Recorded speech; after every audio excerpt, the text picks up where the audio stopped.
عاشقی گرزی سرو گرزاں سرست، عاقبت مارا بداں شاہ راہ برست.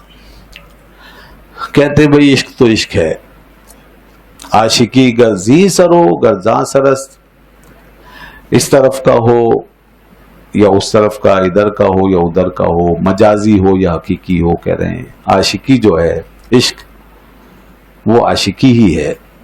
اور کیسی عاشقی؟ عاقبت مارا بداں شاہ راہ برست، شاہ راہ برست، یہ انجام کار ہم کو اسی شاہ محبوبہ کے پاس لے جاتا ہے.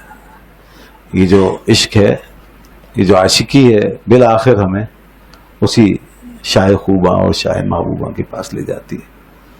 کہہ رہے ہیں عاشقی تو عاشقی ہے، ٹھیک ہے جی. عاشقی گرزی سرو گرزاں سرست، یعنی مجازی اور حقیقی. ایک عشق مجازی ہوتا ہے جو مظاہر کے ساتھ ہوتا ہے، انسان مظاہر فطرت کے ساتھ بھی عشق ہے، اس کی مخلوق کے ساتھ عشق ہے.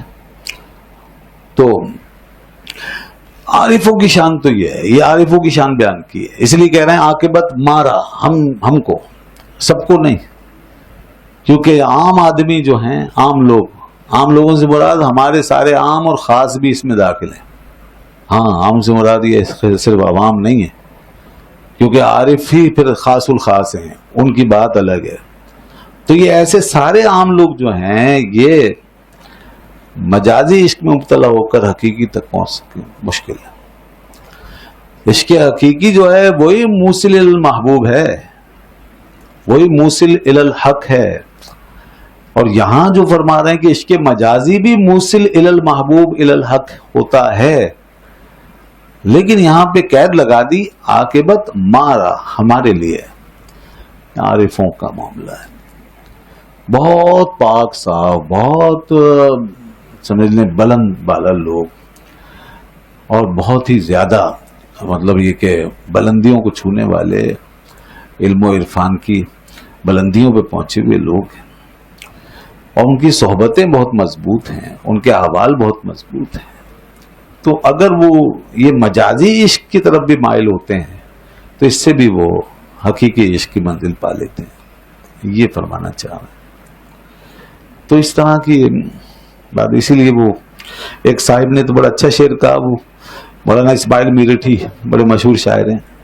کھولا ہے مجھ پہ سر حقیقت مجاز نے، کھولا ہے مجھ پہ سر حقیقت مجاز نے، یہ پختگی صلاح خیالات خام کا. یہ جو پختگی آئی ہے یہ خام خیالیوں سے آئی ہے، اور مجھ پہ جو حقیقت کا بھید کھلا ہے وہ مجاز کے راستے سے کھلا ہے.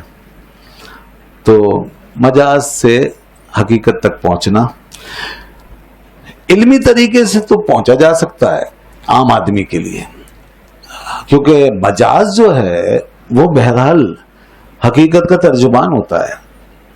تو علمی عالمانہ طریقے سے، استدلال کے طریقے سے مجاز کے ساتھ گرفتار ہو کے اور اس کو آبزرو کر کے، اس میں غور و فکر کر کے پھر حقیقت تک پہنچا جا سکتا ہے. جس کو اقبال غالب نے بھی ایک جگہ بیان کیا ہے، لطافت بے کثافت جلوہ پیدا کر نہیں سکتی، لطافت بے کثافت جلوہ پیدا کر نہیں سکتی، چمن زنگار ہے آئینہ باد بہاری کا. یعنی لطافت جو ہے وہ کثافت سے ہی ہمارے سامنے ظاہر ہوتی ہے. دنیا میں جو بھی لطیف چیز ہوتی ہے بغیر کثافت کے ہم اس کو نہیں پا سکتے، کیونکہ ہمارے پاس وہ ایسی مطلب یہ کہ حس نہیں ہے، ہمارے پاس وہ سینس نہیں ہے، وہ حس نہیں ہے کہ ہم اس کو سمجھ سکیں، اس کو پا سکیں. ہماری ہر چیز کی ایک حد ہے نا، آنکھ کی بھی ایک حد ہے، اس کی بھی ایک ویبس ہوتی ہیں، اس سے آگے نہیں دیکھ سکتی. اور اس طرح کانوں کی جو لہریں ہیں وہ اس سے آگے نہیں سن سکتی، فاصلہ ہے اس کا، اس سے زیادہ نہیں. تو اسی طرح بہرحال لطافت کی جو معاملات ہیں وہ تو ایسی ویوز ہیں کہ اس کو تو مادی کسی آنکھ سے، کسی ٹیلیسکوپ سے، کسی آپ خودبین سے بھی نہیں دیکھ سکتے. تو اس لیے وہ کہہ رہا ہے کہ دیکھو لطافت نے کیا کیا ہے، پھر ہمیں محظوظ کرنے کے لیے کثافت کا لباس پہنا ہے. تو اب مثال کتنی شاندار دی ہے کہ چمن زنگار ہے آئینہ باد بہاری کا، یعنی باد بہاری ایک لطیف چیز ہے، بہار کا موسم. اب یہ بہار کا موسم اگر پھولوں میں، پتوں میں، درختوں میں، باغوں میں اس صورت میں ظاہر نہ ہوتا، اس کثافت میں، تو ہمیں کیا پتہ چلتا کہ بہار ہے؟ تو بہار نے لطیف ہونے کے باوجود جب کثافت کا لبادہ پہنا تو فوراً پتہ چل گیا ہمیں کہ یہ بات. اسی لیے تو اقبال جو ہے ایک جگہ جب اسی مجاز کے اس میں گرفتار بہت تنگ ہو گئے تو اندر جو محبت کی جولانیوں نے جب جوش مارا تو اقبال نے ایک بات کی نا، تو یہ بھی ایک حال ہے، سمجھ لو شاعر بس حال ہی کا اظہار کرتا ہے. اقبال کہتا ہے کبھی ہے حقیقت منتظر نظرہ لباس مجاز میں کہ ہزاروں سجدے تڑپ رہے ہیں میری جبین نیاز میں. تو وہی لباس مجازی کا تقاضا کر رہا ہے اقبال.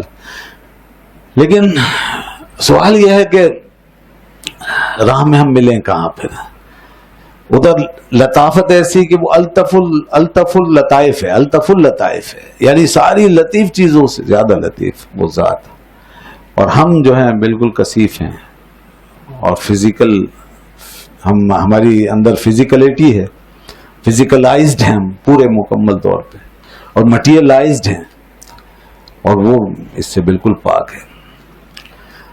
تو اس کے لیے ایک ہی چیز ہے، عشق. عشق کا راستہ، محبت کا راستہ، جو ہمیں اس فزیکلٹی کے باوجود ہمیں بیونڈ دس مٹیریلزم اور دس فزیکلزم سے نکال کے اس سے جوڑ دیتا ہے.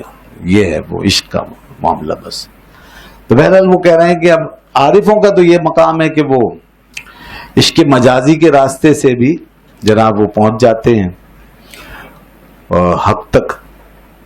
اور اس لیے کہ عاشقی گرزیں سرو گرزاں سرست کہ being love, whether being love be from this side or from that side, چاہے وہ اس طرف سے ہو یا اس طرف سے ہو، عاقبت مارا بداں شاہ راہبرست، یعنی in the end it leads us beyond.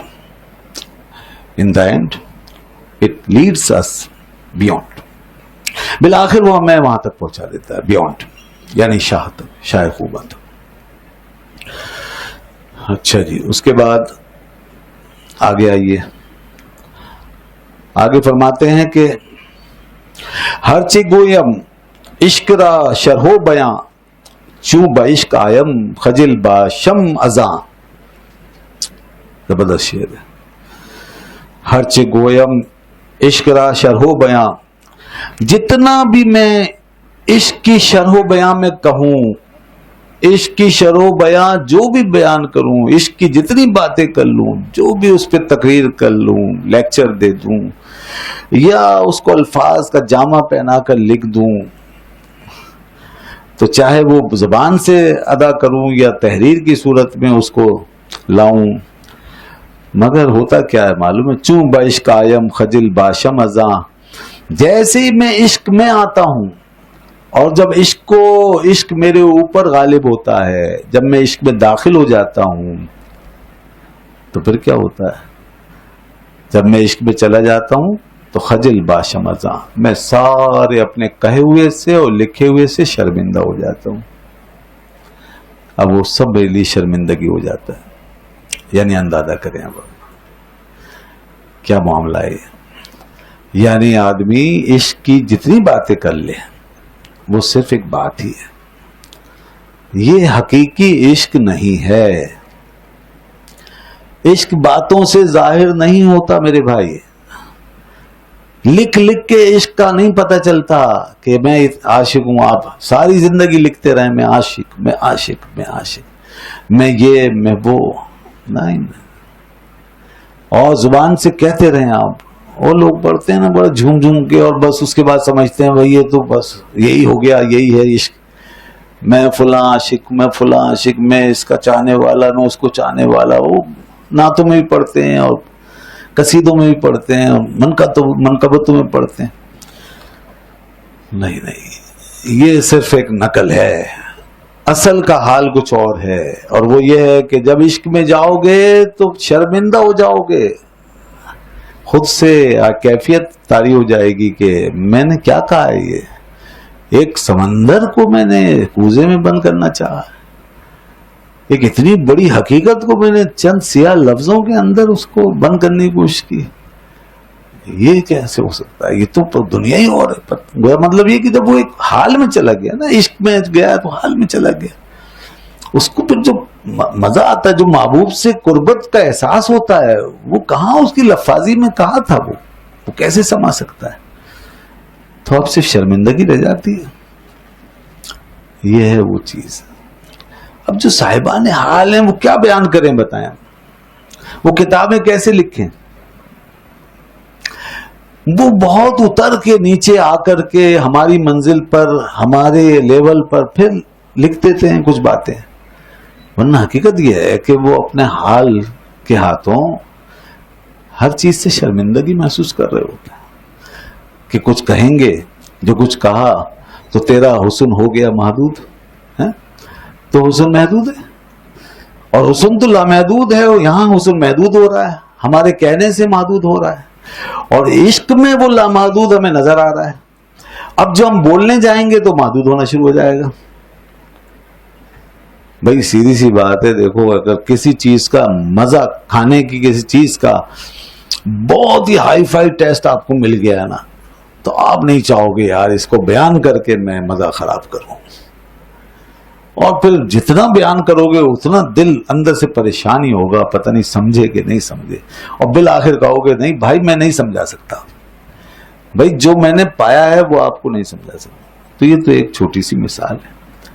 عاشق کی کیا بات ہے، وہ کیا سمجھائے، کیا بتائے کسی کو کہ کس حال میں ہے. اس لیے اپنی کیفیت بیان فرما رہے ہیں کہ جتنی بھی شرح و بیان دونوں چیزیں، ایکسپوزیشن اینڈ ایکسپلینیشن بوتھ.